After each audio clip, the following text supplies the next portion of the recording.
1988 adalah tahun penting bagi Korea Selatan.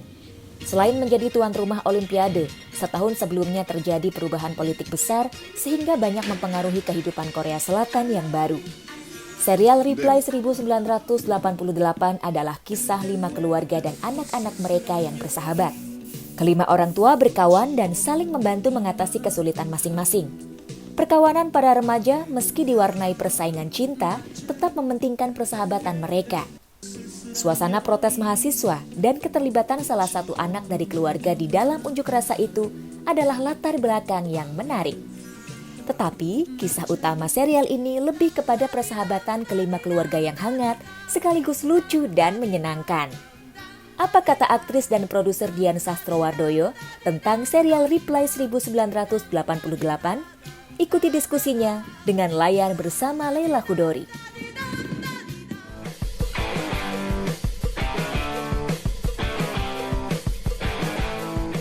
Oke, halo Dian, apa kabar? Hai, baik Mbak. Udah sebulan gini ngapain aja? Jadi, sejak aku terakhir ngobrol bersama dirimu, aku udah menyelesaikan 1988 sama Itaewon Class. Terus apa lagi ya? Aku udah apa lagi ya? Itu sih, terus aku udah kelarin ada beberapa deadline. Kita sekarang ke drama Korea dulu. Jadi, Yes. I want to ask you before we start ngomongin Reply 1988. Selama ini selain nonton tadi Reply 1988 sama Itaewon Class, nonton apa lagi? Ada nggak rekomendasi untuk penonton dari Netflix atau DVD mungkin? Nonton. Oke. Netflix Fight for My Way. Oke. Much itu my all time. Oke, itu Korea ya. Terus apa lagi? Korea. Itu yang bikin aku suka banget sama penampilannya Park Seo Joon. Aku jauh lebih suka Park Seo Joon dan ceritanya di Fight for My Way daripada di Itaewon Class. Oke. Padahal itu udah agak lama gitu. Aku direkomendasiin sama Mbak Shanti. Terus aku juga nonton Touch My Heart ya. Touch Your Heart atau Touch My Heart? Touch My Heart. Jadi itu sebenarnya dua pemain yang main di Goblin. Jadi ceritanya tuh lucu banget Mbak. It's too close to home karena ceritanya tentang satu pemain kayak drama Korea yang udah lama, terus dia agak-agak udah mulai nggak laku gitu. Terus dia lagi in a desperate attempt untuk mendapatkan another gig gitu. Nah, salah satunya yang dia pengen banget adalah untuk diterima menjadi pemain sebuah drama Korea tentang lawyer. Nah, terus dia begging sama penulisnya gitu. Imagine kayak lo begging sama lo gitu ya Mbak, penulisnya. Terus oke, boleh dengan satu syarat. Syaratnya yang dikasih adalah lo harus magang 3 bulan di kantor law firm ini gitu. Dan akhirnya dia magang gitu. Jadi dia pakai nyamar-nyamar jadi orang nggak dikenal gitu kan. Terus tiap hari jadi asistennya si paralegalnya si satu lawyer top ini, dan akhirnya mereka jatuh cinta dan si cewek itu jago. Itu lucu sih, itu lucu dan itu humor banget, ringan banget, and it's really funny. So what do you think of Reply 1988? Oh my god, gue so related banget. Gue langsung nonton itu, gila gue relate banget Mbak. Karena di tahun 88, gue tuh masih SD. Itu kan 88 sampai 94 kan kalau nggak salah dia rentang tahunnya dari satu season itu. Dan pretty much those years, gue tuh di SD dan gue tuh dulu tinggal di sebuah kompleks Perumnas di Jakarta Timur, Duren Sawit. Dan gue kerjaannya tiap hari main ke rumah tetangga, naik sepeda. So gue relate banget, itu adalah tahun-tahun yang sama dimana gue tiap pulang sekolah ke rumah tetangga, ngecengin tetangga gitu loh. Ada satu cowok yang tinggal di blok apa yang gue naksir apa gitu, janjian ke rumah tetangga. Bener-bener killing time, there was no internet, TV juga cuma ada RCTI sama Programa 2 gitu ya, sama TVRI. Terus yang kita tuh bener-bener hiburannya adalah ke rumah temen gitu loh, dengerin musik, radio was very in. Kita dengerin radio dulu tuh, aku dengerinnya Prambors dari SD, dari TK, from as early as I can remember, aku selalu dengerin radio terus. Dan itu terus sampai SMA kan, kita grow with dengan penyiar-penyiarnya gitu. Zaman dulu aku masih dengerin Erwin Parengkuan masih siaran, Becky Tumeu masih siaran gitu. Jadi tahu banget gitu loh, sampai suaranya Fla dulu masih siaran gitu. Dan dulu masih ada sandiwara radio catatan si Boy, masih ada yang, terus aku setiap kali kelewatan, kenapa kelewatan, padahal I was very small, I was SD. Kalau di serial ini kan mereka udah SMP gitu. Mereka jadi agak sedikit senior dari aku. Cuma I totally relate the kind of lifestyle yang mereka portray di situ. I love it. Dan yang menarik adalah kompleksitasnya tuh nggak cuma about the love story atau geng ini aja, tapi juga geng orang tuanya gitu. Jadi ada dua generasi. It's like hitting several species in one dengan satu batu gitu loh. Jadi kayak lo nabok berapa burung dalam satu lemparan batu ya. Jadi kayak wah gila sih, jenius banget. Dan bapak ibunya juga bener-bener yang kayaknya cuma nonton TV terus karaoke mereka sendiri gitu-gitu kan, yang kayak jok-jok jayus-jayus bapaknya. Gila, itu om gue banyak banget kayak gitu men mbak di keluarga gue. Itu ingat ya yang salah satu gitu. Yang salah satu bapaknya tuh yang suaminya muda, terus yang istrinya ngomel mulu, tapi mereka yang paling kaya di keluarga itu. Yang paling konyol Mrs. Cita itu kan yang ada lomba nyanyi yang menang. Dia itu beneran emang di dalam satu keluarga pasti ada om yang kayak gitu ya. Iya, seorang suami yang dibully, yang takut istri gitu ya. Terus om yang jayus gitu. Aduh, itu di keluarga gue banget nih. Bener lagi lebaran kalau gue bisa ketemu sama keluarga besar, ketemu tuh wajah-wajah itu gitu. Itu satu hal yang saya lihat selain persahabatan, tapi juga ada satu yang menyatukan mereka, makanan. Ingat gak di adegan-adegan awal? Iya, selalu meja makan. Di awal kan mereka, saya bawain kamu telur, itu terus bawain lagi. Jadi mereka kayak tukar-tukaran gitu kan. Gitu. Itu brilian banget. Nah jadi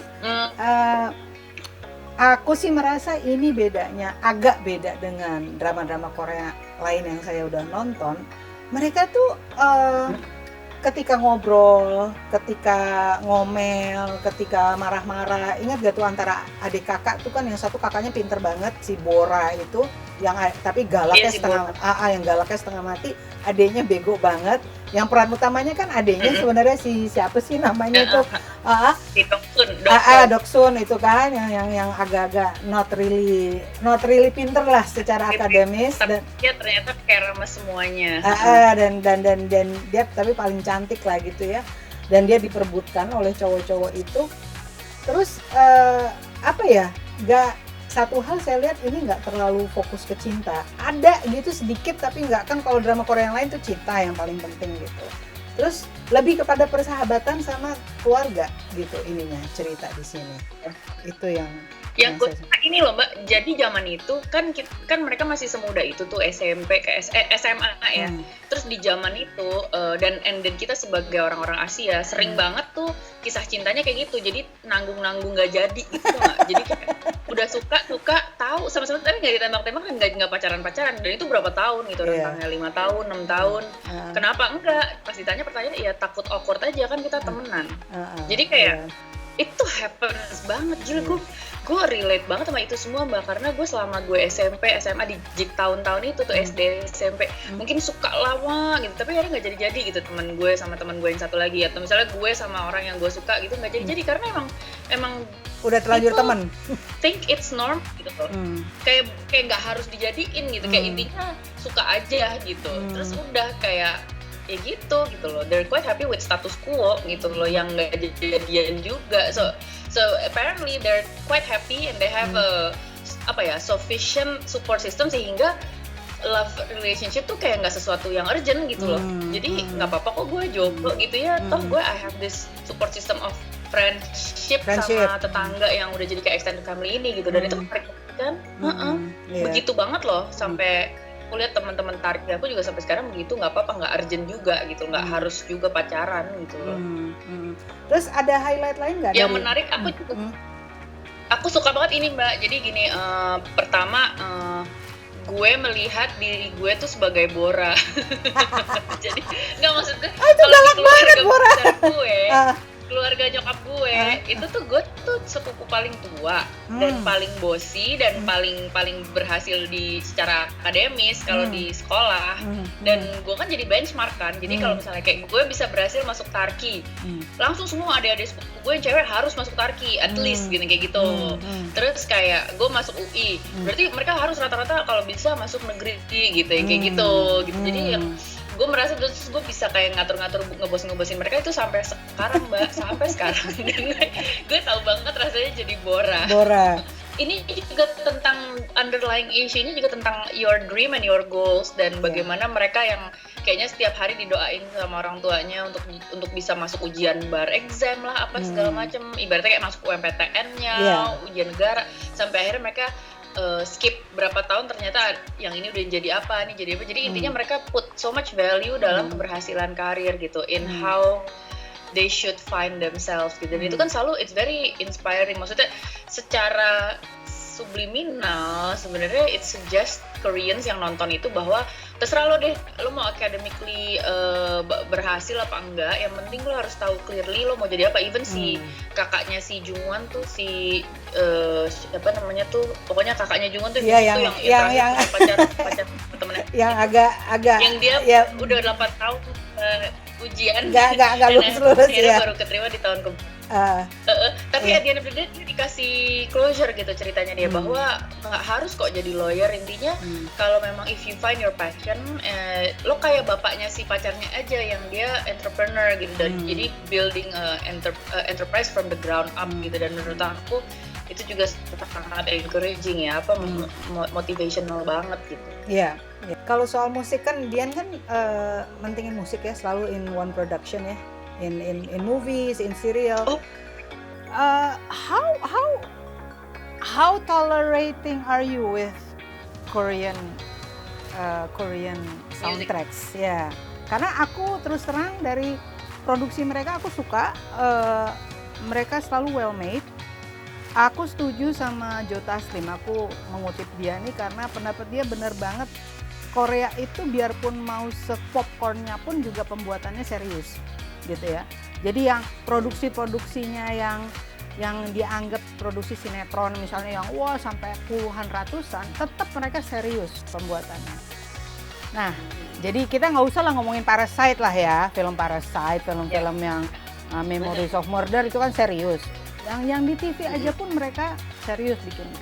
Nah, tapi musiknya itu aku agak terganggu gitu. Kalau Dian gimana? Karena I know for you music is so important. Oke, aku kalau 1988 terus terang ada beberapa, kan mereka biasanya punya kayak 4 atau 5 musik yang akhirnya mereka pakai terus gitu kan. Jadi di throughout satu season dipakai lagi.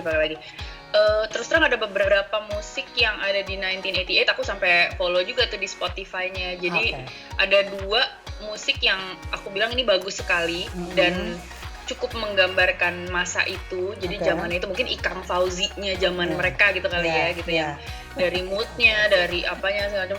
Ada juga yang aku yang ini agak kurang nih. Tapi aku ngelihat dari segi musik pun mereka pas mereka bikin musik yang romantis tuh, jadi mungkin kayak musik zaman sekarang tapi yang dibuat sesuai dengan gayanya zaman itu gitu ya, kayak R&B black music zaman itu gitu. Menurut aku spot on dan menurut aku mereka taste-nya bagus. Ada yang bagus, ada nggak, tapi particularly buat 1988 ini kayaknya produsernya tuh bener-bener punya taste yang aku suka banget deh. Jadi dari bentuk production desainnya gitu, jadi yang rumah yang tahun 80-an yang bata-bata menurut aku spot on. Kalau 1988 aku nggak terlalu keberatan musiknya karena mereka tahu where to put the music and where to be quiet, dan benar-benar hanya dialog tanpa musik. Maksudku kalau film-film Korea yang lain kayak apapun lah, Itaewon Class tuh itu musik melulu gitu. Terus yang lain-lain. Aku juga sempat ngecek sebentar di episode satunya Touch My Heart tadi, yang lawyer tadi itu juga musik melulu loh itu gitu loh. Jadi a lot of pop music, a lot of cinta gitu tuh, lagu-lagu pop gitu, dan aku agak terganggu sih situ. Kalau Reply nonton ya? A little bit. Lebih didikte soalnya kita perasaan. Dan merasa kalau kayak gitu makanya sih aku suasana nonton aku juga jadi kebangunnya beda sih Mbak. Kalau misalnya aku nonton serial Korea yang musiknya terlalu back to back dan aku terlalu didikte emosinya sama tone musiknya, aku juga jadi kayak nontonnya nggak terlalu banyak ekspektasi. Jadi aku nonton tapi aku sit back gitu loh. Kayak intinya jadinya gimana jadinya. Jadinya gimana gitu. Tapi kalau yang bagus taste-nya aku suka, yang ada kadang-kadang nggak pakai musik sama sekali gitu-gitu, aku biasanya jadi punya ini rasanya nontonnya kayak bukan nonton sinetron nih, rasanya kayak something yang aku perlu cari tahu nih apa yang akan terjadi next gitu. Yang kayak gitu-gitu, nah aku biasanya nontonnya jadi lebih alert. Sekarang saya mau pindah dikit ya ke industri.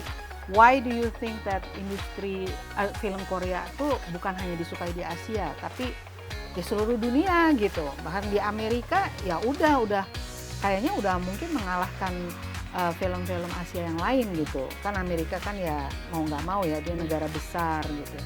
Why do you think? Khususnya Korea aja ya. Aku merasa aku lebih suka taste-nya tuh aku lebih suka sama taste-nya film Korea daripada film China gitu loh. Kan aku juga nonton tuh film-film Hong Kong gitu. Kalau dulu kan mungkin kayak 20 tahun lalu Wong Kar-wai's era gitu ya, kita kayak ngelihat the next Hollywood is Hong Kong gitu, atau mungkin sempat ada zamannya Kuch-Kuch Hotahe naik gitu lah ya, Bollywood now is something to be considered seriously gitu. Cuma nggak tahu kenapa yang makin konsisten kesini, yang perbaikannya makin mendekati apa ya, taste yang lebih universal gitu, yang mungkin lebih dekat ke taste yang Hollywood gitu kali ya. Tapi somehow punya muatan emosi yang jauh lebih kental daripada Hollywood gitu. Aku ngeliatnya si Korea ini sih Mbak. Aku nih gara-gara nonton film Korea nih, aku balik lagi nonton film bule gitu. Misalnya aku ke Netflix, tadi malam aku nonton filmnya Rocketman, film tentang Elton John. It's very good. Udah it's nonton very udah agak lama. Cuma memang penyutradaraannya ya Mbak ya, Korea tuh lebih jago ngubek-ngubek perasaan penonton in terms of gini, misalnya ada satu emotional moment, terus dia diem, dia stain kameranya, dia bener-bener mainin actingnya si aktornya tuh bener-bener dipakai dan di leverage banget gitu. Jadi kayak dari framing tuh dia bisa tahan aja, dan itu dibiarin agak lama gitu, just to make sure the audience itu nangkep betul seberapa emosionalnya si actor gitu loh, supaya ngasih ruang dan ngasih waktu untuk si penonton, actingnya si aktor keluar dulu ke penonton. Kalau si bule lagi, maksudnya kalau barat, gitu ya, emang feelingnya tuh menurut dia akan lebih pacey gitu, jadi lebih kayak gitu tuh nggak bakal ditahan lama-lama. Oke, cut next gitu loh, karena mungkin dengan perbedaan attention span, cuma apparently how Asians tuh aku ngerasa ya, kalau kayak film-film Jepang gitu ya, dia juga lebih nyaman gitu main-main dengan timing yang lebih lama, lebih draggy.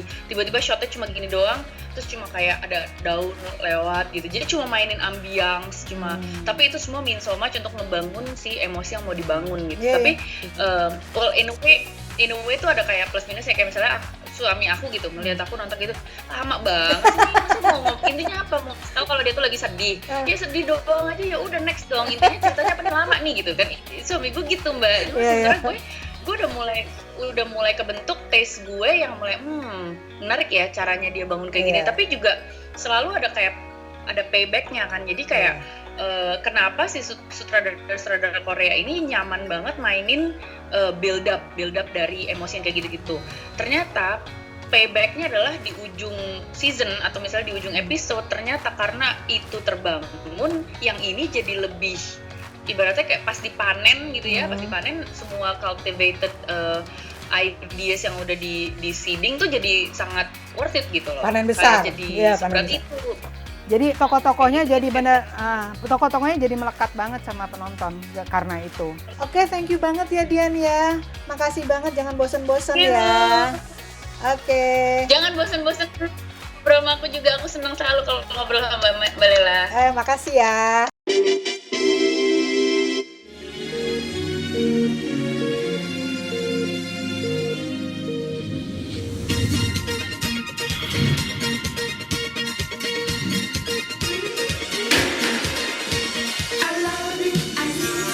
Debo.